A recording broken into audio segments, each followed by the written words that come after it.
Maharashtra superfast news चॅनलमध्ये आपले सहर्ष स्वागत आहे। खास सत्याची थार लेखणीची महाराष्ट्रातील ताज्या आणि वेगवान बातम्या पाहण्यासाठी आपल्या हक्काचे चॅनल शेअर करा, लाईक करा आणि सबस्क्राईब करा। धन्यवाद।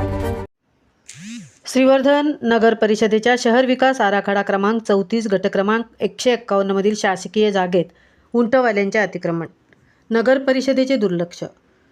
श्रीवर्धन नगर परिषदेच्या शहर विकास आराखडा क्रमांक 34 गट क्रमांक 151 या शासकीय जागेमध्ये श्रीवर्धन समुद्र किनाऱ्यावर सवारी फिरवणाऱ्या उंटवाल्याने अतिक्रमण केलेले आहे। सदरचे उंटवाले या अगोदर सदर जागेच्या बाजूलाच असलेल्या संतोष रामचंद्र केळसकर यांच्या खाजगी जागेमध्ये उंट बांधत होते, परंतु सदर जागा मालकाने उंटवाल्यांना आपल्या जागेत उंट बांधू नये अशा सूचना दिल्यानंतर त्यांनी शासकीय जागेवरती अतिक्रमण केल्याचे उघड झाले आहे। याबाबत श्रीवर्धन नगर परिषदेचे मुख्याधिकारी, नगराध्यक्ष, उपनगराध्यक्ष या सर्वांकडे तोंडी तक्रार करून सुद्धा अद्यापपर्यंत सदर उंटवाल्याला शासकीय जागेतून हुसकावून लावण्यात आलेले नाही।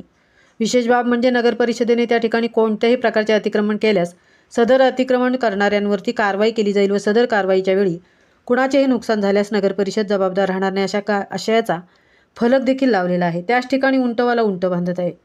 श्रीवर्धन समुद्र किनारी असलेल्या वन खात्याच्या जागेवरती देखील अनेक हातगाडीवाले व टपरीधारकांनी अतिक्रमण केले होते, परंतु वन विभागाने सदर टपरीधारकांना व हातगाडीवाल्यांना सदर जागे खाली करण्यास सांगितल्यामुळे श्रीवर्धन समुद्र किनाऱ्यावरील स्टॉल्स बंद झाले आहेत।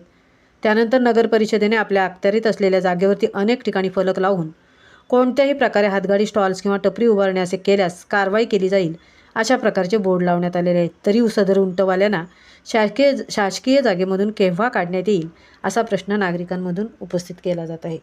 महाराष्ट्र सुपरफास्टसाठी संतोष चौकर, तृप्ती भोईर, श्रीवर्धन।